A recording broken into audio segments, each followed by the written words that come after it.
And I think I've been smoking too much weed, but that's been a problem for the past year anyway. But well, it's because, there's only so much you can do at home. I cleaned everything. I did the laundry, I cleaned the bathroom. You have to be high to do all that stuff. Well, as they said, certain strains give me a lot of energy. So I like those strains when I'm cleaning the house, because then I have more fun doing it. Here comes Benjamin Scott. Yeah, I can't. I just see you, Cierra, and the weed. Well, I see Mari. Oh, wait, I can see now. Richard. I see there's a Benjamin Scott, but there's no face there. There's Mary Love and Richard Croce. Is that how you pronounce your name? Yeah, MC Bravado is my X-Men name. Okay. But Rich, yeah. Rich. Hi, Rich. How's it going? Hey, it's going pretty well. The sun was out today. I was in a better mood. Yesterday, it was very depressing. How y'all doing? What's going on? Hey, good. Grand Rising now. Everything's good. Yeah, it's about 4:20.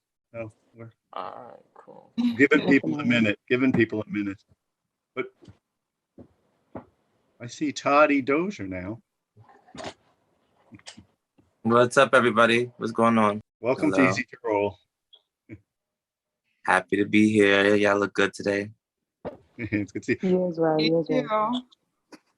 Yeah, I got Cierra and me are with Bodega Bars, and Nancy Udell's with Empire State Normal. We make papers for Normal. We're a licensee, and they basically are National Organization for Reform of Marijuana Law. They're sort of the New York Yankees of legal weed. And we've been doing this Easy to Roll podcast for a while. And well, since the beginning, since before the pandemic, right? When did you start? Yeah, we started doing it, and it was really mainly about rolling joints. It was like Sunday school for rolling joints. Actually, it was summer school for rolling joints, because we started in July, I think. Beginning of this year, it got focused on legalization in New York, and a lot of cool people came on that were involved with it. And now we're sort of focused on Bodega Bars now. That's our Easy to Roll. Is Bodega Bars has come. I think every bodega bar should sell weed in the United States. I agree with them. Every single one of them. Every bodega, yes. You guys can explain to Nancy what bars means. Now with Curved Papers, though, we have sort of a ensemble cast of different demographics that buy rolling papers, and I always used to explain, like, the 1 1/4s are me, and the bigger ones are my kids. Basically, it's two generations, like young people and old people smoke. There's a middle generation that uses, they can't roll joints. Basically, this is like the Gen X people just can't roll joints. I'll show you quickly what's the whole point about rolling with a curved edge, and then give you guys a chance to talk about how you guys roll and what you're doing with your music. These have no corners. They're basically the child of cut corner. And yeah, here it is. If you go a little crooked this way, a little crooked that way, with curved papers, it doesn't matter. So it's like bang, you roll up the middle every time. So I don't do cones. I don't do filters. Me neither. Neither. I don't neither. And I don't put tobacco in I don't mix my tobacco with weed. I just don't. I'm an ex-smoker, and I don't do it. People who are addicted to nicotine should not be smoking blunts. They want to stay off tobacco. Who wants to go? Who wants to go first? Toddy, you tell me. How do you roll? Well, nobody on here kill me, but I do not know how to roll. And what's so funny is that I buy everything for my friends to roll, because I'm in Harlem, so all my peoples, all my boys, everybody's in Harlem, so I buy all my stuff and I give it to them to roll. Oh, you spoiled! You spoiled. And it's been like that. It's been like that since I started smoking, which was like 10, 12 years ago. You had some good friends, some pretty good in high school. And it was actually my older sister who I smoked with first. And she was rolling, and I was just like, oh, this is my big sister. So she's rolling, and I learned twice, and then it just didn't stick. So I just get them to do it for me. So that's what I'm gonna have to teach you to roll joints. That's what we do here on Sunday afternoons. Like we'll get you going. What kind of music are you doing, and what are you doing now? So I am a singer and a rapper. So I rap, do hip hop, rap, R&B. It's a bit of a fusion, because I love all those genres. So I fuse them together. I'm also Caribbean, so you gotta have that in there too, that flavor. So yeah, it's a bit of a fusion, but specifically like I'm singing, I'm rapping on most of my records. I actually just dropped my second EP Black Friday, so right after Thanksgiving, which is doing really dope. It's doing really well. So yeah, that's about me. Very cool. Very cool. Mick Bravado. Yeah, people say Mick Bravado like it's a sandwich, but it's MC. MC Bravado. But also I'm Irish too, so I naturally would say Mick Bravado too. There's the natural inclination. Yeah. MC. I'm actually. What were you saying? No, I'm saying MC Bravado. No, tell me, how do you roll joints? So I'm just as guilty as he is, bro. It's always my friends and pre-rolls, and I collab with I'm from New York originally, and I'm back and forth a good amount, but I'm in Baltimore now, and I collab with a local dispensary, and am pretty spoiled that way, and pick up pre-rolls from them. Yeah. You have it good. I was trying to learn today myself though, because it's embarrassing. Well, it's not embarrassing. It's kind of funny if I'm home and I've got, my mom will roll my joints for me when I'm home. She knows. That's funny. Your mother? Yeah. Love it. That is so great. God, my mother would never do that. I've had a pretty interesting journey. I was a high school English teacher here in Baltimore till 2018, and Timmy Grins, actually, who we have in common. Yes, gave me the chance to jump on Warped. Yeah, and I went on Warped Tour with Timmy, and I quit my teaching job, and I've been at it since 2018 full time. The last project I put out has Joel Ortiz on it, who Slaughterhouse, formerly of Shady Records. That project's called The Living Game, and that single is called Like Kobe. Still, I'm doing a little bit with the teaching still. I'm program coordinator for a program here in Baltimore called Beats Not Bullets. It's a nice non-violence initiative to get kids in our city focused on music, and positive things. We have a nice network of alumni and artists that give these kids real opportunities to pursue a music career when they finish the program. We'll be at South by Southwest. I don't know if anybody's going to be there this year, but we'll be down there, both performing and doing the EDU thing. We try to combine those worlds as much as we can. What are the dates of South by Southwest this year? Is it in March or April? Yeah, it's March, and it's I forget the exact. It's the middle of March, and EDU week precedes Music Week. We're gonna be down there for EDU and for Music Week, but it's about 10 days long total, somewhere in that neighborhood. Yeah. All right. Is your showcase unofficial South by Southwest, or is it officially? It was so 2020 was an official showcase we had. Obviously that got canceled. We had Gangsta Boo on there. We had Static Select on there. And I think we're running that back. We haven't officially announced our Music Week showcase yet, but the EDU panel is an official event at South by EDU. It's hip hop's emerging educational industry. So we're going to be down there presenting for that, playing during EDU, and then playing during Music Week as well. So I'm hyped to be in Austin. I love Austin, Texas. It's a good time. Yeah, totally. Yeah. Well, Benjamin. What's going on, boss? Hey, man, we got to see you. Now, here you are. We got to see you. Yeah, I had a little bit of technical difficulty. No, here you are, though. Are you rolling joints over there? Yeah, I actually am. I smoke papers in Fronto. So that's what I'm rolling up right now. Fronto leaf. Yeah. But so tell me about your music. So man, I do a bunch of different things. I produce, I play 4 instruments, I write, I engineer myself. So I just released a single earlier this year. It's titled Know You. It's had 11K on YouTube right now. It's been in a couple major publications. This is 50. hip hop since 1987. A bunch of others. That's just a couple to name a few. Yeah, yeah. I'm finishing up an EP right now. I got a couple like major looks on it, man. I don't want to speak too much about it because it's still in the works. It's gonna be something really, really good. You should definitely tap into it. We're gonna do one more show like this, Yeah. and by the end of the month, we're gonna pick somebody first. Okay. And we're gonna do that video in January. Actually, we're gonna do the video December 29th. Yeah. I was seeing something like that online. Yeah.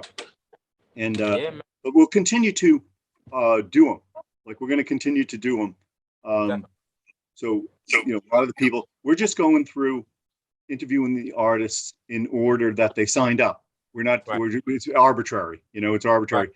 We're just going right through and yeah, we should be able to stay out in front of it. And we have so much really wonderful talent showed up. Unbelievable. Really talented definitely. people. And shout out to everybody that signed up. Yeah. Yeah, it's really, you guys are an unbelievable crowd of people, and it's just so amazing to find the concentration of talent in New York. It's just like I always just say that about pool. You go into bars all over, and there's so many guys that are so good at pool. It's like, oh you play pool? Yeah, I love playing pool. But I love playing pool too. Yeah, pool is, and it just things like darts. You go in and it's like, oh my God, these guys are, but this, the music scene in New York is like that. There's just so many people that are so good. New York has that. It's just wall to wall.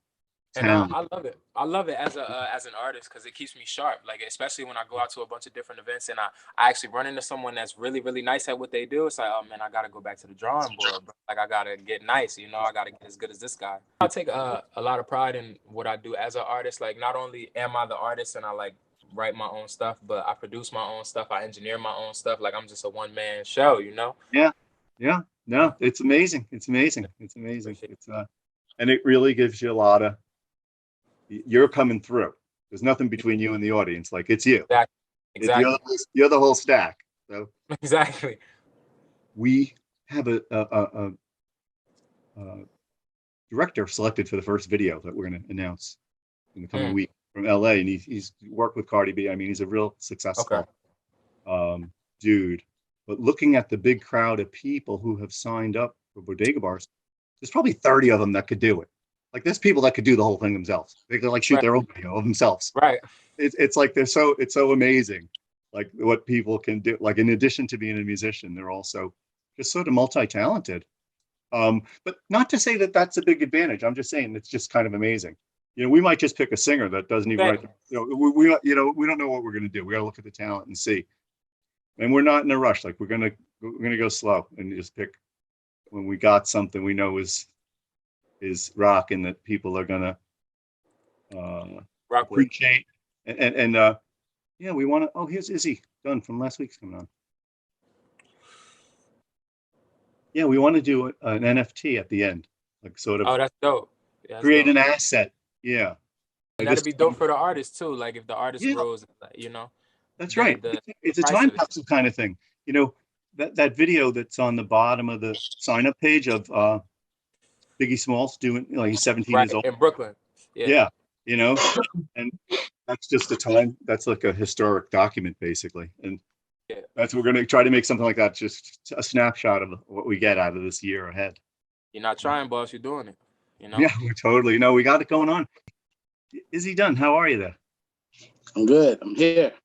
I'm glad you made it.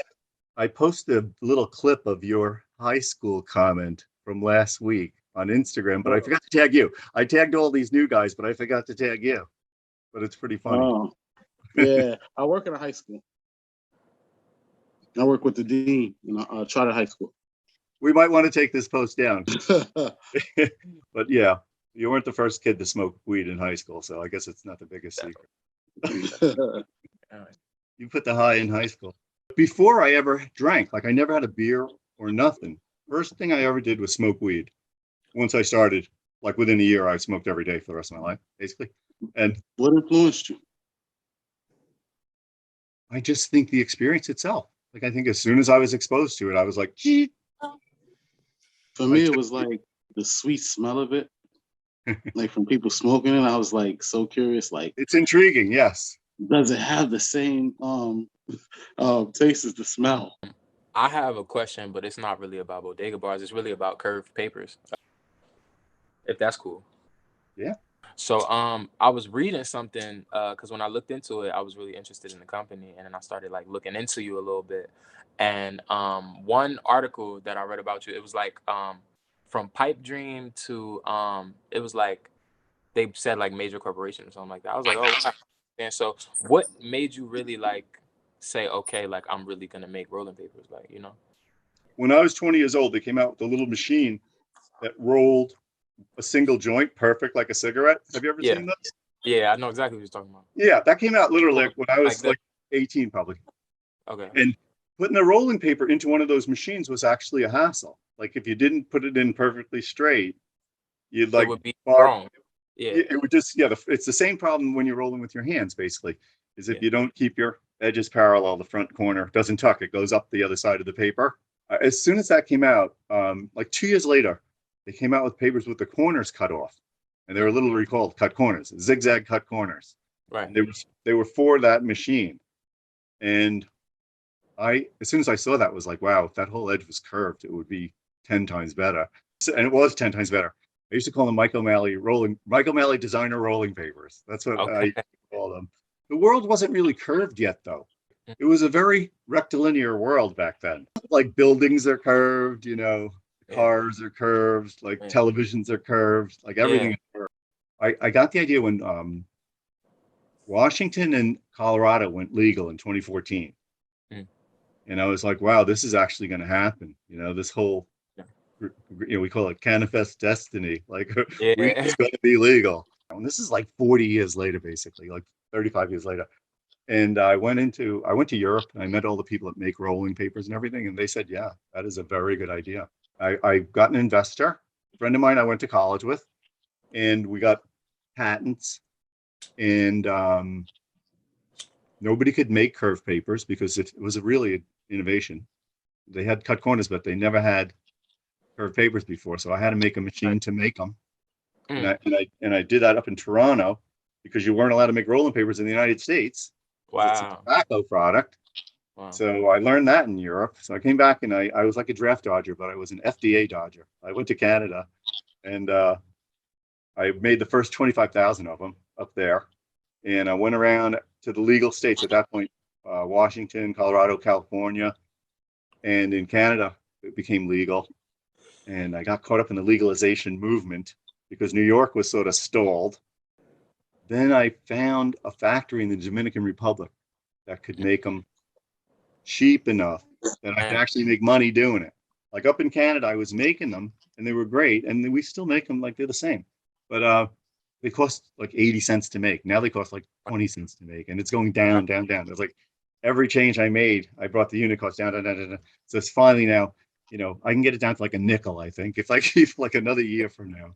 It's like raw is big in the United States and Canada. Bigger than bamboo? Yep. Only Yes. It's super. I'll tell you, Super. funny story. All great rolling papers come from New York. Easy Widers, which is the biggest brand, like huge, old, like smoking a paper plate, but they were a huge brand. They still make a lot of money. New York. Raw, also New York. Bamboo, also New York. Curved papers, also New York. All great rolling papers come from New York. The other brand is called OCB. Have you ever seen OCB? Yes. Those are recent. They're recent to North My America. girlfriend put me on those. They're nice. They're beautiful. And our paper comes from the same factory. Basically, it's the same. We copied the greatest papers in the world and just put our curved edge on them. But OCB is here in America now, but they're in a tight competition with Raw. But in the whole world, they are the biggest brand. OCB is the biggest brand in the world.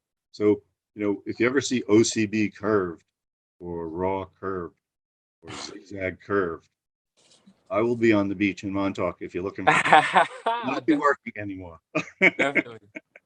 My other question is, you started when you were 20. So by the time you're telling me like you Toronto, like DR, like by the time that you finally got it, like how you wanted it, and it was in your hand, like and you looked at it, how did you feel? Oh, it was amazing, and it's still the most amazing thing. Right, Because right. I used to do consulting work. Like I always got paid hourly, and so it was however many hours I could work. Yeah. But after like 25 years of that, I was like, I want to do a product. You know, I don't want to do production work anymore. You know, I work for every newspaper, television show. It's like deadlines. Yeah. The life of deadlines with as an individual working, you have to either form a company or do something to get really big. You know? Right. So that's what I like about it. And yeah, when I finally got them done and had first time I ever had any of them, I had like 1,200 of them. Like we made like the first time we ever made any of them, we made a whole bunch of them. And we went around and did a bunch of shows and wound up making about 25,000 of them ourselves. And now we've made, 300,000 of them. And we have a factory that we can make that many every month if we need to. Yeah, so it took a long time. It was a really great adventure and to develop something that you come up with. It's like your music. You guys have that creative thing. You go through that creative process where you come up with something and it's a thing. You thought of it. And now I always say from mind to media. I've been on the internet for 40 years, basically. I've built like chase.com. I built HuffingtonPost.com. Wow. ML.com. You did that? Ireland.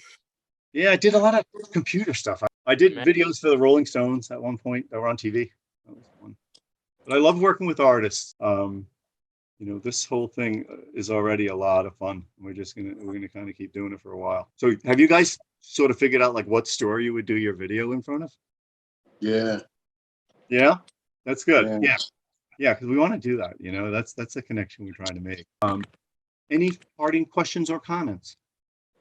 Yeah, I got a quick question for you, man. How did you meet Timmy Grins? Because that guy is literally like the greatest salesperson alive. So you're fortunate to have each other because that dude is a beast. I would say the way I met Timmy, I would say living a good life and going to church every week. I mean, it is a blessing is what I'm trying to say. It really is. No, it's so lucky to have him as a partner right now. And I had another partner helping me with the business. You know who I met him through? John Callahan, launch snowboards and skateboards. He does a lot of events, music events, and he knew Timmy.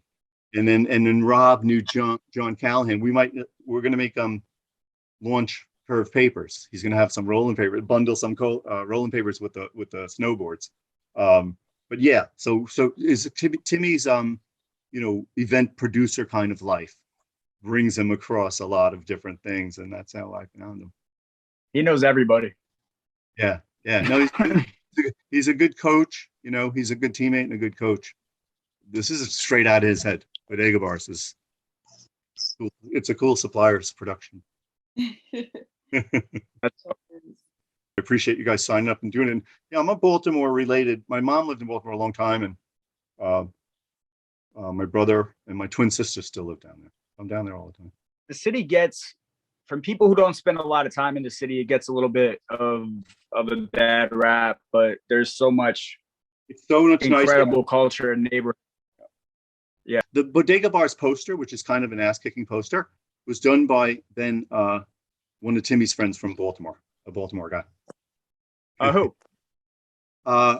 Ben is the designer. Oh. Look at this. I can't remember his last name, but he did a great job. I don't know if I know him. He's a Timmy person. Timmy person. I appreciate you guys. And I'm gonna leave some of my info in the chat. Any artists, I want to get acquainted. I do some PR work under our label, any major publication, just about that I've gotten myself in. I could get other people in. Social media work. I'm all about networking, building, helping. Artists. That's the educator side of me. So I want to make sure I leave my IG and follow everybody, and at the very least build with as many people as possible. So appreciate all you guys and all your time. Thank you so much. It's great to meet you new guys. Good, Izzy. I'm glad to see you again. I'll see you again. Good to see you. Along. Cierra, thank you. Thanks for joining, guys. Hi, nice seeing y'all. All right. Nancy, I'll see you. Happy Sunday. Nice meeting y'all. Peace.